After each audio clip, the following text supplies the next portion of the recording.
core.org for more information. Bob, thank you so much for being here. You're very welcome. Really Thank appreciate it. me. You are listening to Cowork Radio. You can check us out at coworkradio.com or listen on iHeartRadio, iTunes, YouTube as well. And we'll be right back with Kelly Bridges.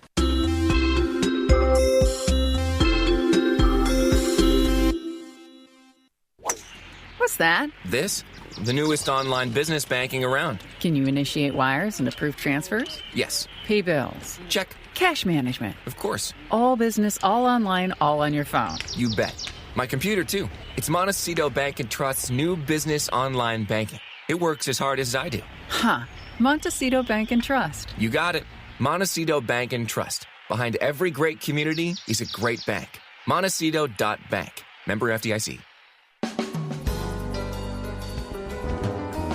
Great timepieces begin their existence as testaments to incredible craftsmanship and the highest standards of quality.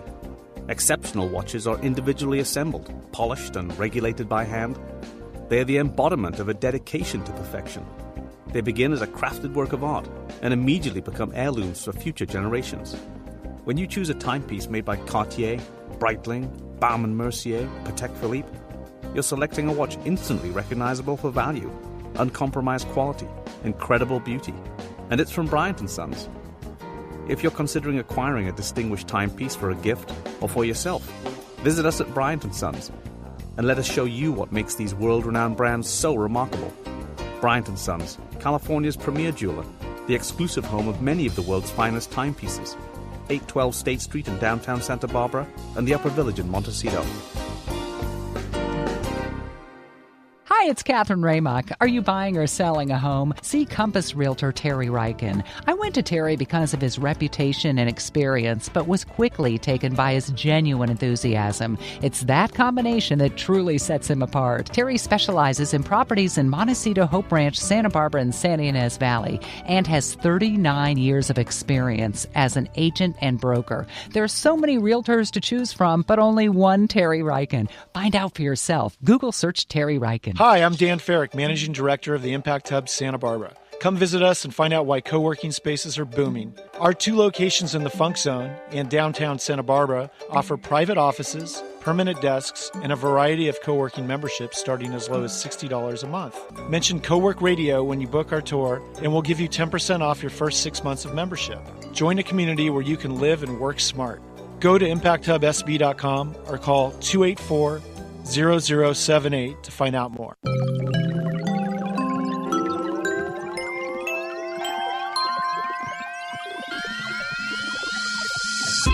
And welcome back to Cowork Radio here on KZSB 1290 AM. I'm Catherine Raymock. And I'm Jane Walker-Wood. And I'm so excited. We're so excited. We've got Kelly Bridges in the studio. She's owner of Kelly Bridges Productions, and she is a familiar voice here in Santa Barbara, but across the country as well.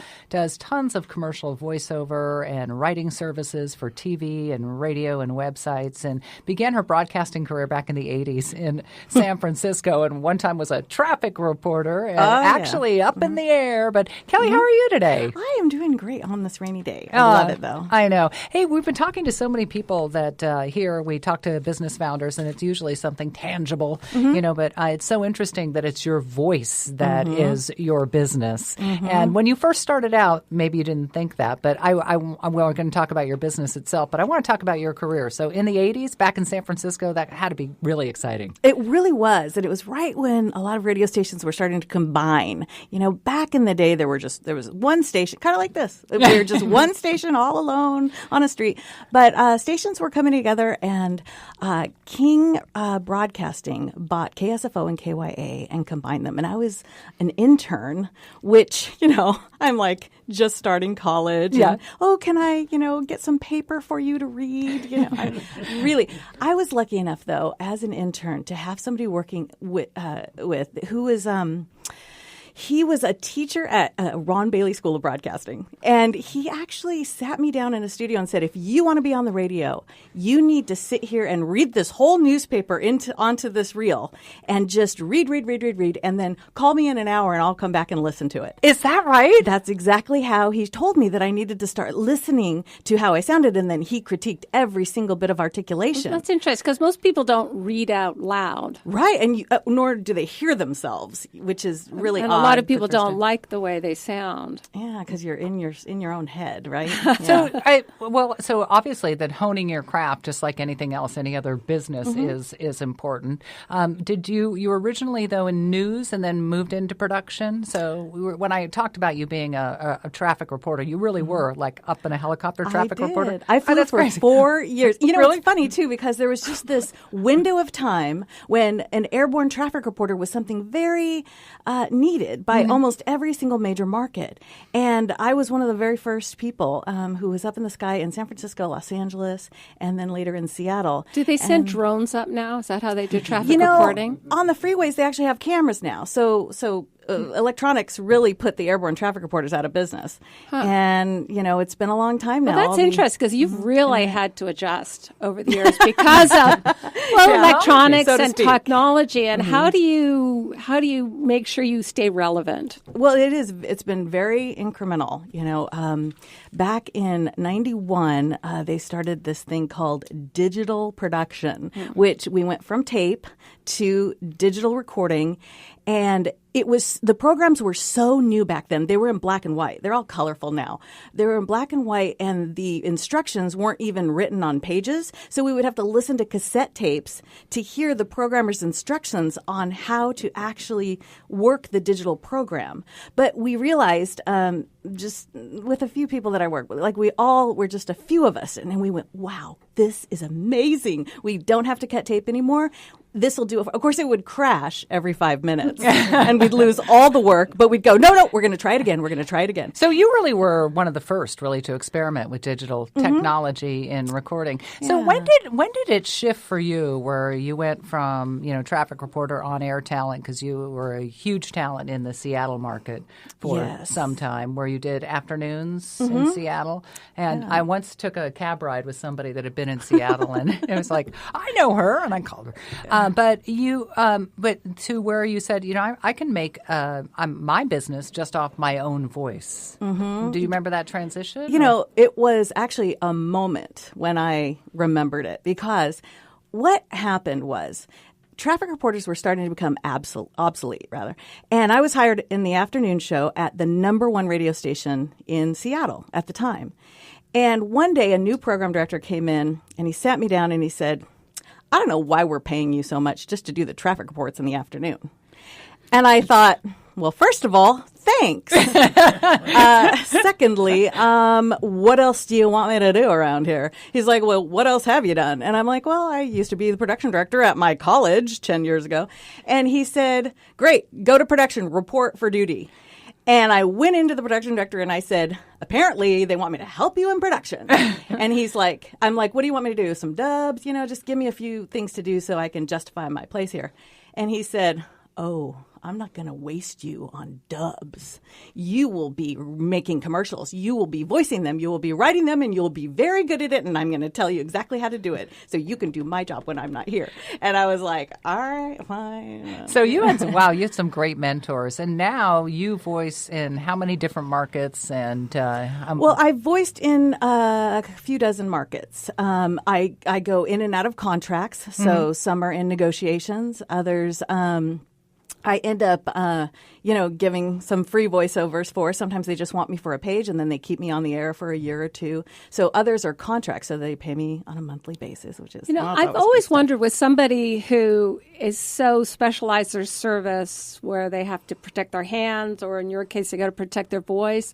Do you have special insurance for that, or like fingers of a piano player? Yeah, what would happen if you got strep throat for 2 months? Do you know, in 35 years on the air, I have never lost my voice. Okay, but not once. Do you do anything to protect in case you do? I do not. In fact, I was called by an agent who found me online a couple years ago. He called up and he said, "Listen, I want to sign you with our agency and, give you some auditions and have you read some commercials."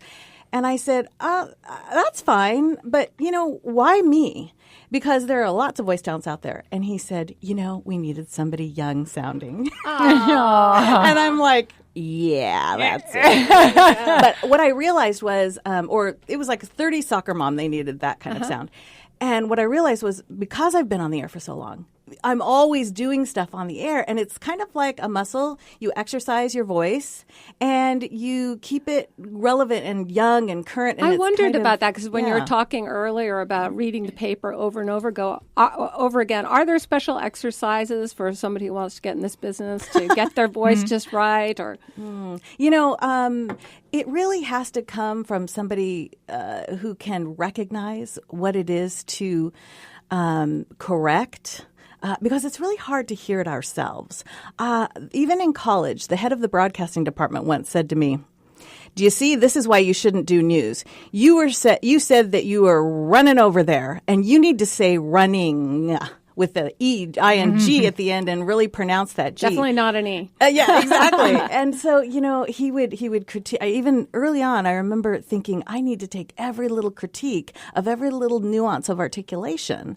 It's important. And I didn't even realize how important it was back then. But now what I see is the difference between doing a national TV commercial and doing, just being on the telephone or something. It's a huge difference in articulation. And it's very small nuances. It's now very a small. lot of voice people are now doing these books on tape, through Audible. How does a voice person get into that business? Do you know? I do a lot of voiceover, a variety of voiceover jobs. That is one I have not done. And however, I know a lot of people that do it, and my hat's off to them. Into that? My hat is off to them. They have to audition for it, and I have actually never even auditioned for it because really, I don't want to read that much. Read an entire word book. that hard. Well, you want to make sure it's a really great book before you take the job, right? Can you imagine? I knew the guy that read the Harry Potter books on tape. Oh, wow! Which, how much time and effort? It just, to me, it seemed it's a lot, and there is a different rate. There's something in the agencies called the book rate, which is a lesser rate. So it's like per word, and then but think about volumes of pages these people are reading. Well, and if you're reading something, textbook or something, I think the rate's probably even lower. I think I'd put myself to sleep. We're talking with Kelly Bridges, and she owns Kelly Bridges Productions. And I'm sure that you get this a lot from people. How do I get into voiceover work? And it's not for the meek, right? I mean, a lot of people think, oh, somebody's told me I have a good voice, but how do I do this? What do you say to them? People do say that to me a lot, and sometimes people really do have nice voices. But you need to hone your skills. You need a voice coach, and also now more than ever, there are lots of websites that will gladly take a fee for you to continually audition and be on the roster, kind of on the list of let's say a company wants 200 auditions for a particular commercial or something, and you can audition all day long. And you could be anybody. You could be anybody. You could actually set it up in your home studio with a microphone and an interface and a computer. And are they viable? Do they work? I say that it's possible, because you never want to discount. You never know. But really it is hard, and it's a lot of auditioning. And, much like an actor or somebody, and a lot of it are their voice acting jobs as well. But you have to audition a lot. And one time I told a colleague, oh, my gosh, I auditioned 20 times, and I finally got this one job. And he goes, you got a job after 20 auditions? That's incredible. Yeah. He's like, I have to audition 100 times before I get one. Actors will audition hundreds and hundreds of times, never get any jobs. Yeah. So Voice 123, I know, is one of those that's online. But yeah, be wary of anybody that I think wants a lot money of for that. people want to be a writer, want to be a voiceover artist, want to be an actor, but they don't actually want to do the work that's involved in the job. I think they think, the book just suddenly appears.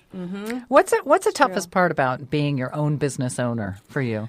In this realm, early on especially, I had to learn some hard lessons about negotiating contracts And that's when a radio station or a client will select you for a job, and I needed more education on how to make sure that I was getting a good deal. And I didn't always do that, and I got burned a couple of times. So I think that that's any kind of business that you go into that you're selling and you are your main business. You need to have some negotiation skills. And your website is sort of like your calling card. Did you build that yourself? And I did. And it's interesting because in the mid-'90s, I had a friend who was a website builder. And he came up to me one day and he goes, Kelly Bridges